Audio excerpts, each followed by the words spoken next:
Hello students, आप लोग एक दो रोज रेस्ट कर लिए। एक दो रोज हमने आपको लेक्चर नहीं दिया था।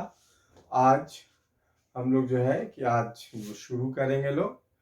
इसके पहले वाले क्लास में हम लोगों ने इलेक्ट्रिक पोटेंशियल एनर्जी ये सब हम लोगों ने फिनिश किया था। आज हम लोग शुरू करेंगे कैपेसिटेंस। ठीक है, कि कैपेसिटर्स क्या होता है, कैपेसिटेंस को देखेंगे। तो अभी मैं आप लोगों से रिक्वेस्ट करूंगा, बराए मेहरबानी, अगर आप इस वीडियो को पहली बार देख रहे हैं तो प्लीज़ आप इसको लाइक करें और सब्सक्राइब करें। और आप चाह रहे हैं कि जो भी जानने वाले हैं उन सबको इसका फ़ायदा हो, उन सबको तो बेनिफिट हो, तो प्लीज़ आप ऐसा कोशिश करें कि इसका लाभ सबको मिले। तो आप अपने जो भी जानने वाले हैं सब में आप इसको शेयर करना कभी ना भूलें। ओके, तो आज हम लोग का जो लेक्चर होगा, आज हम लोग यहाँ पे देखेंगे कि दैट इज कॉल्ड कैपेसिटेंस। ठीक है, तो कैपेसिटेंस को शुरू करने के पहले आज हम लोग थोड़ा सा देखेंगे प्रॉपर्टीज ऑफ कंडक्टर, कि अगर कोई एक कंडक्टर है तो कंडक्टर्स की प्रॉपर्टीज क्या होती है, what is the properties of a conductor. जैसे हम लोग जानते हैं कि एक कंडक्टर होता है, दूसरा इंसुलेटर होता है, तीसरा आपका सेमीकंडक्टर होता है। तो जो इलेक्ट्रिक करंट को कंडक्ट करता है आप उसको कंडक्टर कहते हैं, जो इलेक्ट्रिक करंट को कंडक्ट नहीं करता है आप उसको इंसुलेटर कहेंगे, और जो नॉर्मली इलेक्ट्रिक करंट को कंडक्ट नहीं करता है बट जब आप उसको certain amount of energy supply कर देते हो तब वो कंडक्ट करने लगता है, तो इसको कहते हैं हम लोग सेमीकंडक्टर्स। तो आज हम लोग देखेंगे कि प्रॉपर्टीज ऑफ कंडक्टर्स, कि कोई कंडक्टर है तो कंडक्टर्स की प्रॉपर्टीज क्या होगी। तो हम यहां से कहेंगे कि प्रॉपर्टीज ऑफ कंडक्टर। ठीक है, तो अगर कोई एक कंडक्टर है तो उस कंडक्टर्स की प्रॉपर्टी सबसे पहले हम लोग देखेंगे। कंडक्टर्स के इनसाइड में चार्ज जो होता है जीरो होता है। जो भी चार्ज होता है टोटल ये इसके सरफेस पे होता है, कि कंडक्टर के सरफेस पे होगा। दूसरी बात हम लोग कहेंगे कि कंडक्टर्स के सरफेस पे जो चार्ज का डिस्ट्रीब्यूशन जो होता है वो नॉन यूनिफॉर्म होता है। कैसा होता है, आपके पास ये नॉन यूनिफॉर्म होगा। तीसरी बात हम लोग यहाँ पे देखेंगे कि इलेक्ट्रिक लाइंस ऑफ फोर्सेस जो होती है ये कंडक्टर से रेडियली आउटवर्ड निकलती है। हम लोग कहेंगे कि electric lines of forces conductor से रेडियली आउटवर्ड निकलती है। तो ये सब क्या है, प्रॉपर्टीज हैं। तो these are the properties of the conductor, ये कंडक्टर्स की हम लोगों की प्रॉपर्टी होगी। अब इसके बाद अगर हम यहाँ पे आते हैं तो एक टर्म्स होता है जिसको कहते हैं हम लोग स्क्रीनिंग इफेक्ट। क्या कहेंगे, that is called screening effect, और it is also called electrostatic shielding. हम कहेंगे this is called electrostatic shielding. Okay, तो इलेक्ट्रोस्टैटिक शील्डिंग को अगर हम लोग डिफाइन करेंगे तो it is called phenomenon of protecting a region or a space from external electric field। क्या कहेंगे, it is the phenomenon of protecting a region or a space from external electric field, कि हम लोग external electric field से इसको protect करते हैं। जैसे देखिएगा कि जैसे इस टाइप के क्वेश्चन आते हैं तो कि घर में या बड़ी बड़ी बिल्डिंग वगैरह लगी हुई होती है तो उसके ऊपर अर्थिंग कनेक्शन होता है। इस टाइप के क्वेश्चंस आपके इसमें पूछे जाते हैं एग्जाम्स में, कि अगर if there is raining you will be safe inside a car और आउटसाइड द कार। अगर बारिश हो रही है तो आप कार के अंदर में सेफ रहोगे, थंडरिंग होती है, या बाहर। तो हम लोग कहेंगे कि कार के अंदर में सेफ होते हैं, बिकॉज कार के जो टायर्स होते हैं वो क्या होते हैं, अर्थिंग होता है उसमें, पतले पतले पतले पतले जो होते हैं काफी थीन वायर होते हैं। तो अगर अर्थ के सरफेस पे, उसके कार के सरफेस पे कोई भी अगर चार्ज आकर के वो एक्यूमुलेट होता है तो डायरेक्ट आपके पास ये अर्थ में चला जाता है। लेकिन अगर आप बाहर हो तो डायरेक्ट आपके ऊपर आएगा। अगर अर्थिंग नहीं होता तो वो चार्ज क्या हो जाता, जस्ट उसके सरफेस पे एक्यूमुलेट होता। एक्यूमुलेट होने की वजह से कार के इनसाइड में इलेक्ट्रिक फील्ड डेवलप कर जाएगा, और इलेक्ट्रिक फील्ड अगर डेवलप कर जाएगा तो देखिए कि हो सकता है कि उसके अंदर कोई ऐसा सामान हो जो इलेक्ट्रिक फील्ड से अफेक्टेड होता है, तो it will affect that instrument और दैट आर्टिकल, जो कुछ भी होगा वो उसको डैमेज कर सकता है। तो इसको कहते हैं लोग इलेक्ट्रोस्टैटिक शील्डिंग। क्या कहेंगे, it is the phenomenon of protecting the region or space from external electric field, कि एक्सटर्नल इलेक्ट्रिक फील्ड से अगर हम लोग इसको प्रोटेक्ट करते हैं। क्लियर हो गया। अब देखो, अब एक्चुअल में हम लोग देखेंगे क्या कि अगर कोई भी अगर एक कंडक्टर होता है तो कैपेसिटी ऑफ ए कंडक्टर, हम लोग यहां पे देखेंगे कि capacitance of a conductor, capacitance of conductor, कोई भी अगर एक कंडक्टर है तो उस कंडक्टर का कैपेसिटेंस क्या होता है। तो अगर आप इसको डिफाइन करोगे तो कह सकते हो कि it is the ability of a conductor, okay, to store charge on it, कि कोई भी अगर एक कंडक्टर है तो उसमें आप कितने चार्ज को स्टोर कर सकते हो, ये इसकी प्रॉपर्टी होती है।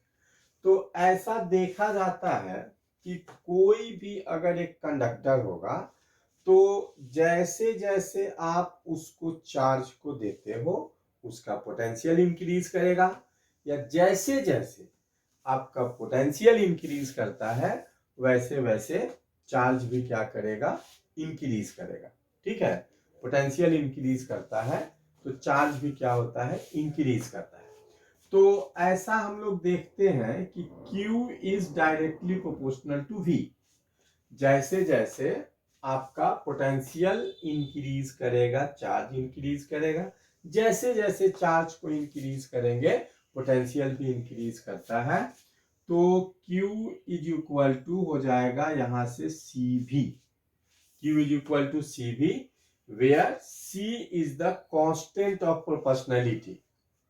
हम लोग यहां से कहेंगे C जो है ये मेरा कांस्टेंट ऑफ प्रोपोर्शनलिटी है। क्या कहेंगे बेटा, C is the constant of proportionality and it is called capacitance of the conductor. It is called capacitance of the conductor, कि कांस्टेंट ऑफ प्रोपोर्शनलिटी हो गई और इसमें हमारा कैपेसिटेंस ऑफ द कंडक्टर होता है। हम लोग कहेंगे it depends on shape and size of the conductor as well as the nature of the material of the conductor. Capacitance जो होगा ये डिपेंड करेगा किसके ऊपर, शेप एंड साइज के ऊपर as well as nature of the material के ऊपर। अगर आप यहाँ पे सब्स्टिट्यूट कर दो कि if V is equal to 1 तो Q is equal to C, if V is equal to 1 तो Q is equal to C, तो हम कह सकते हैं कि capacitance of a conductor may be defined as the amount of charge required to raise its potential by unity. क्या कहेंगे, capacitance of a conductor may be defined as the amount of charge required to raise its potential by unity, इसके potential को unity से raise करने में जितना amount of charge की requirement होती है, उसको कहते हैं हम लोग कैपेसिटेंस।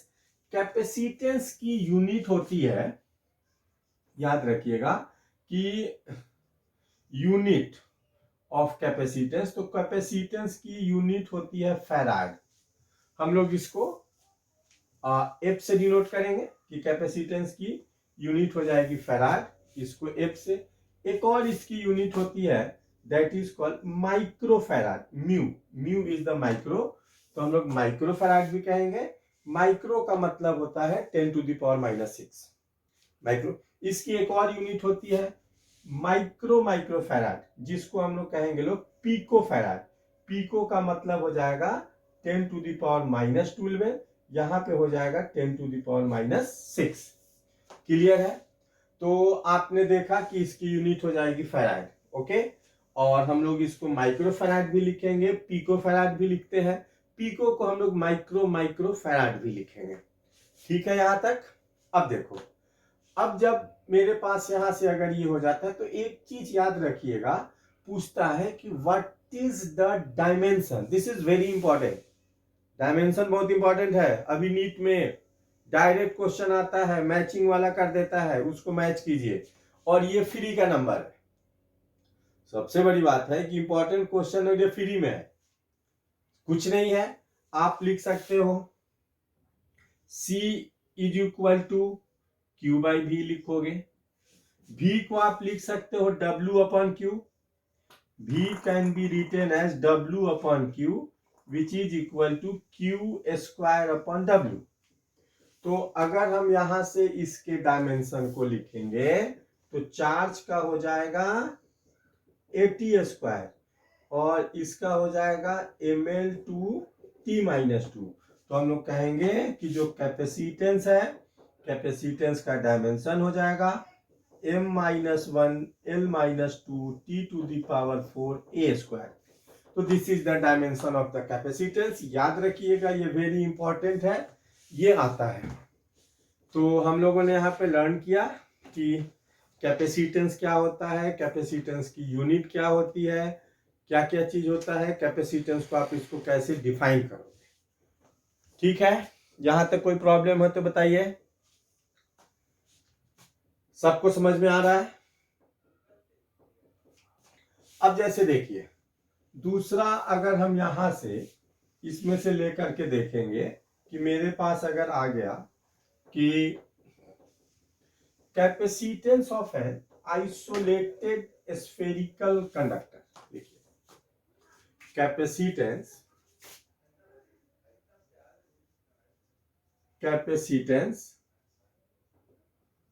of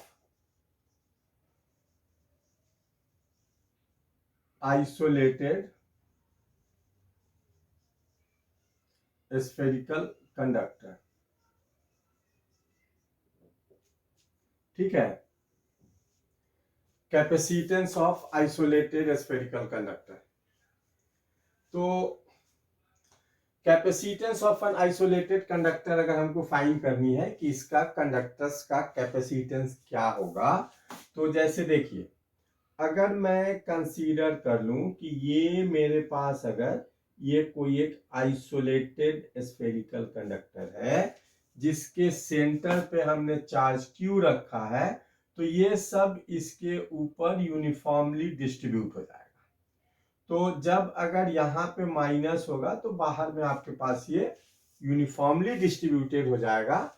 तो आप लोग जानते हैं कि अगर कोई एक पॉइंट चार्ज होता है तो पॉइंट चार्ज के लिए इलेक्ट्रिक पोटेंशियल कितना होता है, तो आप कहोगे कि अगर कोई एक आइसोलेटेड कंडक्टर है तो इसका पोटेंशियल हो जाएगा 1/4πε0 Q/R। ठीक है, V is equal to 1/4πε0 Q/R हो गया। This is the potential. हम देखिए, याद रखिएगा, कंडक्टर्स के इनसाइड में हर एक जगह पे पोटेंशियल सेम होता है। इस टाइप का क्वेश्चन आता है कि कोई एक स्फेरिकल कंडक्टर है जिसका रेडियस 10 सेंटीमीटर है और उसके सरफेस पे इलेक्ट्रिक पोटेंशियल जो है 20 वोल्ट है। अगर हम उस सरफेस के अंदर अगर 5 सेंटीमीटर आ जाते हैं तो उस पॉइंट्स पे पोटेंशियल कितना होगा? तो हम कहेंगे कि जितना पोटेंशियल उसके सरफेस पे है उतना ही पोटेंशियल सेंटर पे, अंदर पे, कहीं पे भी लो, बिकॉज पोटेंशियल कांस्टेंट होता है। तो इसलिए हम लोग यहाँ पे कहेंगे कि anywhere inside the conductor its potential is same.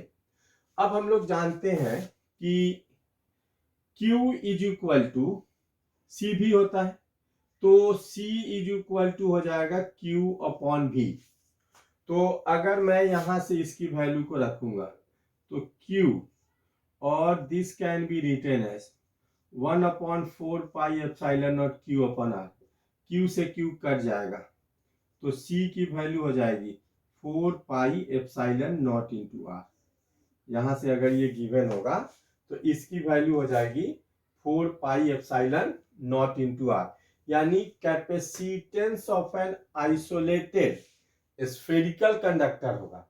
तो capacitance of an isolated spherical conductor ये डिपेंड करता है R के ऊपर।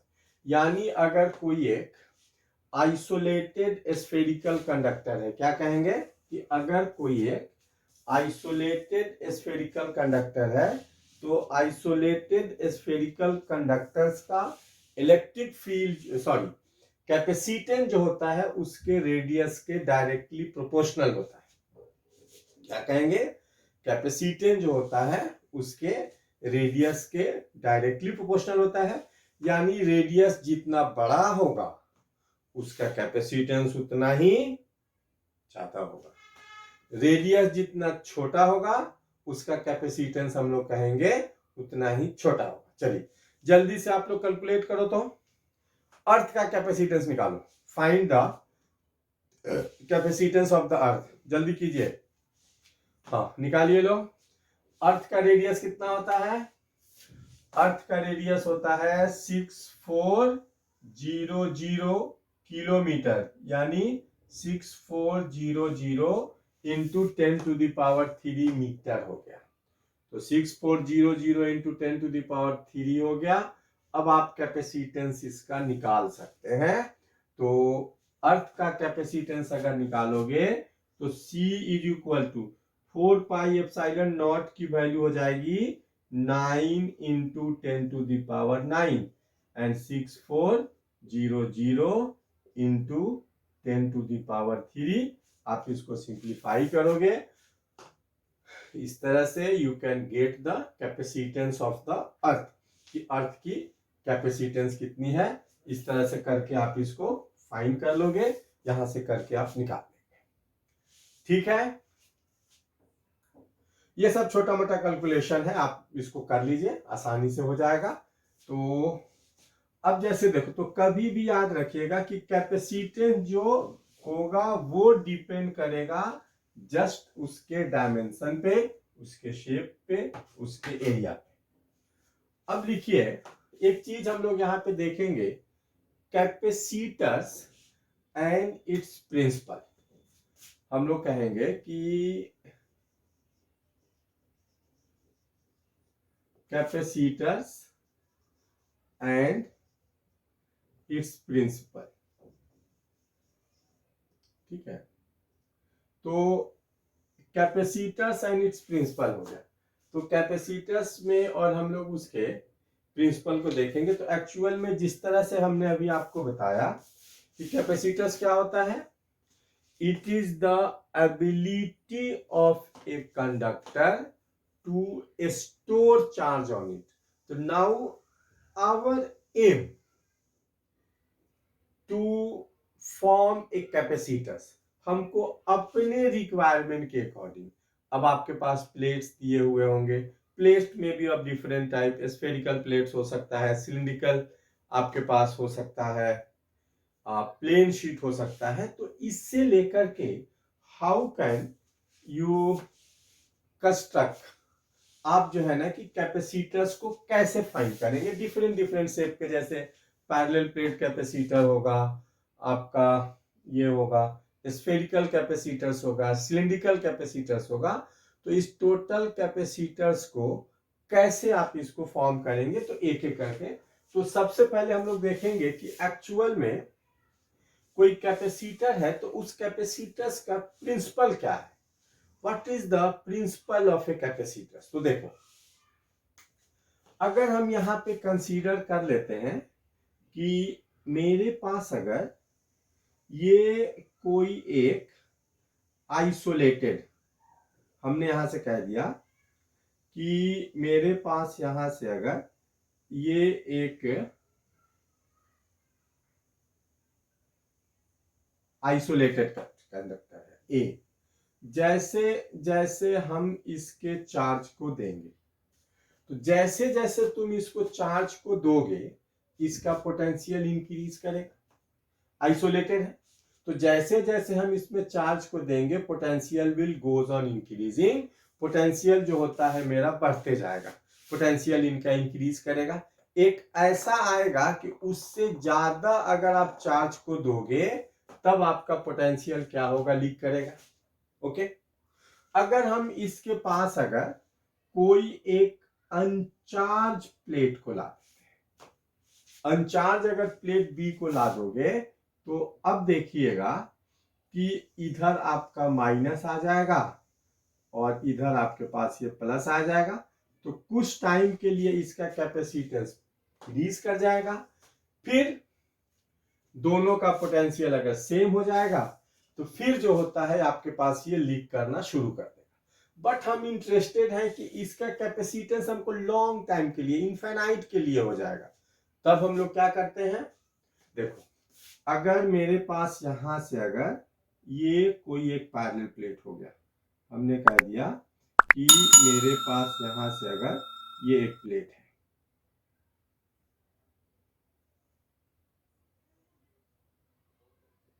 देखो ये पैरेलल प्लेट हो गया, यहां पे हमने दिया।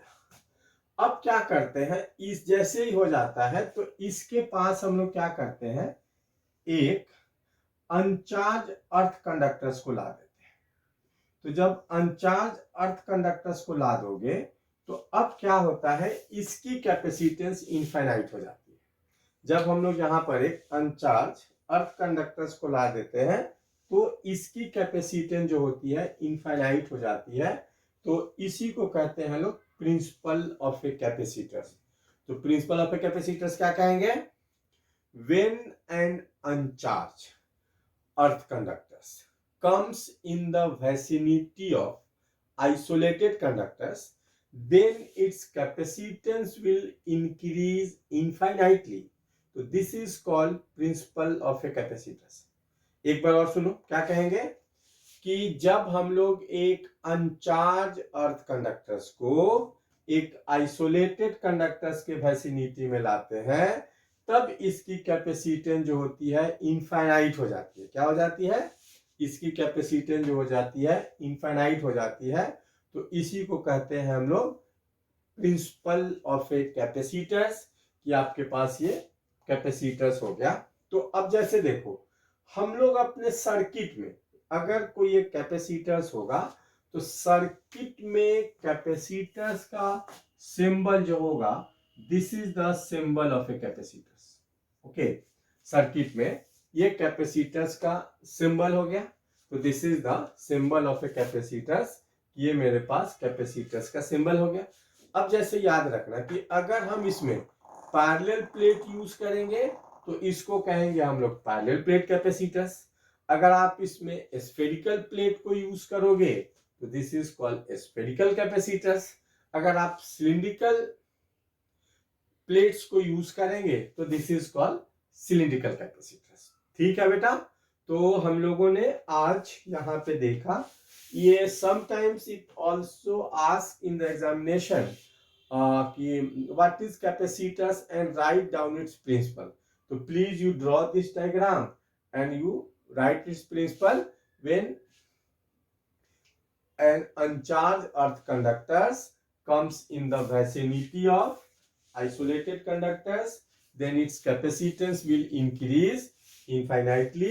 तो इसको हम लोग कहेंगे लोग this is called principle of A capacitors. ठीक है, किसी को कोई डाउट हो तो बताओ। एंजॉय कर रहे हैं आप लोग? बहुत अच्छी बात है। तो अगर आप इंजॉय कर रहे हैं, अच्छा लग रहा है, तो अभी इसको मेरे वीडियो को देखना शुरू किए हुए हैं, अभी इससे जुड़े हैं, तो प्लीज आप इसको लाइक करें और इसको सब्सक्राइब करें और अपना कमेंट भी दें हमको।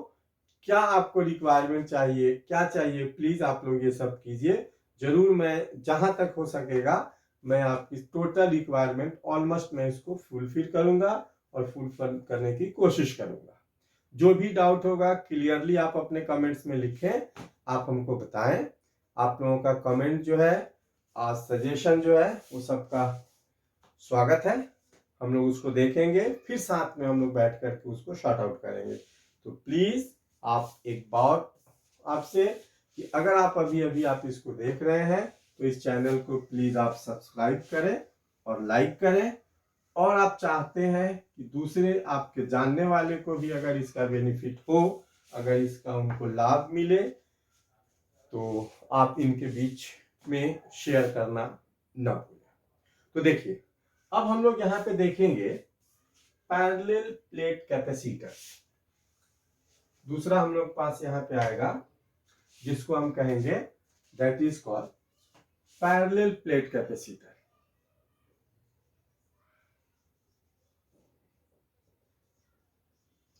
Parallel plate capacitor. देखो, अगर मैं कंसीडर कर लूं कि मेरे पास यहां पे दो प्लेट्स हैं, okay, this is A and this is B, okay, this is plate A and this is plate B. इसके ऊपर प्लस सिग्मा चार्ज डिस्ट्रीब्यूशन है और इसके ऊपर माइनस सिग्मा चार्ज डिस्ट्रीब्यूशन है, और इस दोनों के बीच का डिस्टेंस डी है, okay. D is the distance between the plates. हम लोग यहां से कहेंगे कि दोनों के बीच का डिस्टेंस डी है, और हमने यहां पे इसको अर्थिंग कर दिया। ए जो हो गया, A capital A, this is the area of each plate, ठीक है। हमने कह दिया कि मेरा यहां पे हो गया कि A is the area of each plate हो गया, और डी जो हो गया distance between the plate, distance between the plates. ये प्लेट्स के डी जो है, जो प्लेट्स है इनके दोनों के बीच का डिस्टेंस हो गया, तो D is the distance between the plate.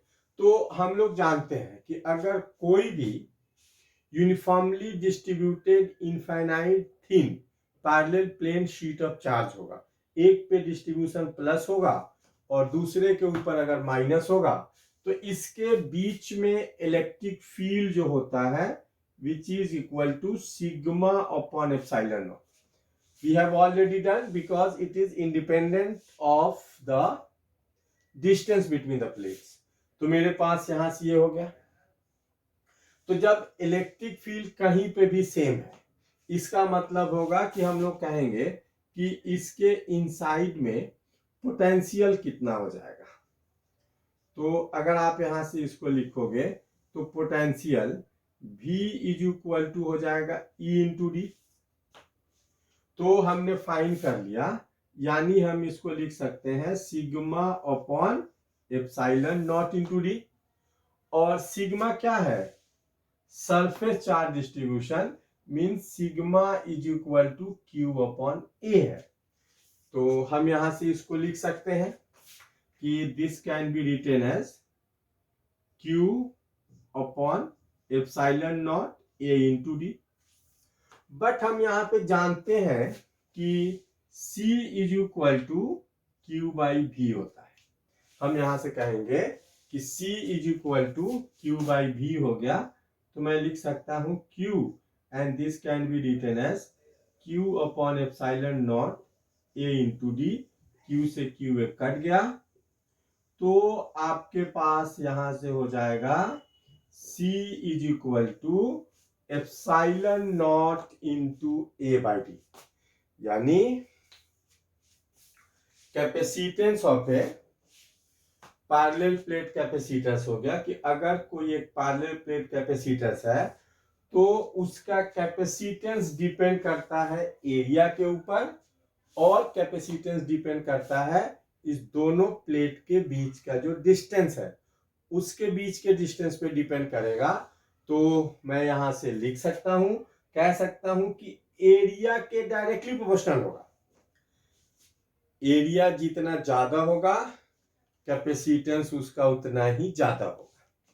Area जितना कम होगा कैपेसिटेंस क्या होगा, उतना ही कम होगा। हाँ, बीच के डिस्टेंस को अगर आप इंक्रीज करोगे कैपेसिटेंस डिक्रीज करेगा, अगर डिस्टेंस को डिक्रीज करेंगे कैपेसिटेंस विल बी इंक्रीज। अगर एरिया को और डिस्टेंस को सेम रेशियो में अगर चेंज करोगे तो there will be no change in the capacitance of the parallel plate capacitors, कि पैरेलल प्लेट कैपेसिटर्स के कोई भी चेंजिंग नहीं होगा। अब जैसे देखो, जैसे आपने कहा कि कैपेसिटर्स हो गया, अभी तो इसके इनसाइड में कोई भी डाइलेक्ट्रिक नहीं है। अगर आप इसमें कोई एक डाइलेक्ट्रिक डाल देते हो, ओके, तो हम लोग जानते हैं कि if a dielectric inserted inside the two plates having dielectric constant K, तो हम लोग लिख सकते हैं कि epsilon upon epsilon naught is equal to K। तो आप लिख सकते हो कि epsilon is equal to K into epsilon. तो कैपेसिटेंस इन ए मीडियम हो जाएगा epsilon into A by D. Capacitance in a medium हो गया epsilon into A by D, और एप्सिलॉन की वैल्यू को अगर आप यहाँ पे रखोगे epsilon naught A upon D हो जाएगा। तो मैं यहां से लिख सकता हूं K इंटू सी नॉट हो जाएगा। कहने का मतलब ये हुआ कि when you put a dielectric inside the plate, इसके प्लेट्स के अंदर में अगर तुम एक डाइलेक्ट्रिक को फिल कर देते हो तब उसका कैपेसिटेंस क्या हो जाएगा, उतना टाइम्स जो होगा ये आपका इंक्रीज कर जाएगा। ओके, कैपेसिटेंस जो है अगर आप उसमें डाइलेक्ट्रिक डाल देते हो तो उसका कैपेसिटेंस उतना टाइम्स इंक्रीज कर जाएगा।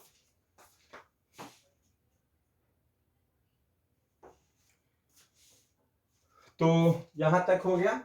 अब इसी तरह से हम लोग, आप जो है ना कि इसमें से कोशिश कीजिए कि स्फेरिकल कैपेसिटर्स कितना होगा, आपके पास सिलिंड्रिकल कैपेसिटर्स कितना होगा और फिर हम लोग देखेंगे। तो इस तरह से हम लोग कैपेसिटेंस को फॉर्म कर लेते हैं। तो जैसे स्फेरिकल कैपेसिटर्स होगा, तो स्फेरिकल कैपेसिटर्स के लिए उसकी वैल्यू हो जाती है spherical capacitors C is equal to 4 pi epsilon naught AB upon B minus A, ये उसका कैपेसिटेंस हो जाएगा। इसी तरह से सिलिंड्रिकल कैपेसिटर्स भी होगा।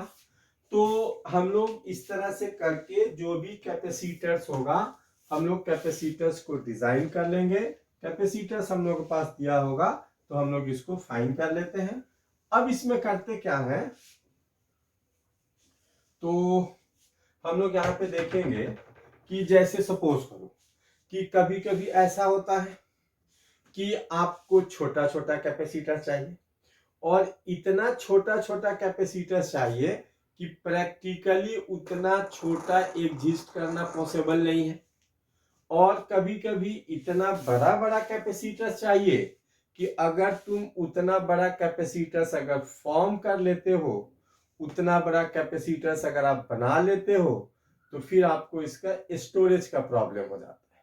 क्या हो जाएगा, स्टोरेज का प्रॉब्लम हो जाता है। तो इसको करने के लिए क्या करते हैं, हम लोग करेंगे ग्रुपिंग ऑफ कैपेसिटर्स, की जो कैपेसिटर्स दिया होता है उसको कैपेसिटर्स की हम लोग ग्रुपिंग करेंगे। जब हम लोग कुछ इस टाइप से उसको अरेंज करते हैं कि बड़े बड़े को करेंगे उसका इक्विवेलेंट छोटा हो जाएगा, कभी छोटे छोटे को करेंगे तो इसका इक्विवेलेंट क्या हो जाता है, बड़ा हो जाता है। तो अब हम लोग अपने जो है ना कि नेक्स्ट वीडियो में फिर हम आपको इसमें आगे बढ़ेंगे और आपको बताएंगे कि ग्रुपिंग ऑफ कैपेसिटर्स। ठीक है, हमने रीजन आपको बता दिया कि ग्रुपिंग ऑफ कैपेसिटर्स कैसे करेंगे। इसके बाद फिर हम लोग इसका कुछ एप्लीकेशंस वगैरह देखेंगे, फिर हम लोग इसमें आगे बढ़ेंगे। तो आज का लेक्चर यहीं पे रहने देते हैं। प्लीज आप लोग अभी तक अगर इसको लाइक और सब्सक्राइब नहीं किए हैं तो प्लीज आप इसको कीजिए। प्लीज प्लीज प्लीज आप इसको सब्सक्राइब करें, लाइक करें, अपने फ्रेंड्स के बीच में शेयर करें। फिर आपको जो है ना कि नेक्स्ट वीडियो हम लोग इसमें फिर दूसरे वीडियो में हम लोग मिलते हैं। आज तक के लिए इतना। Thank you.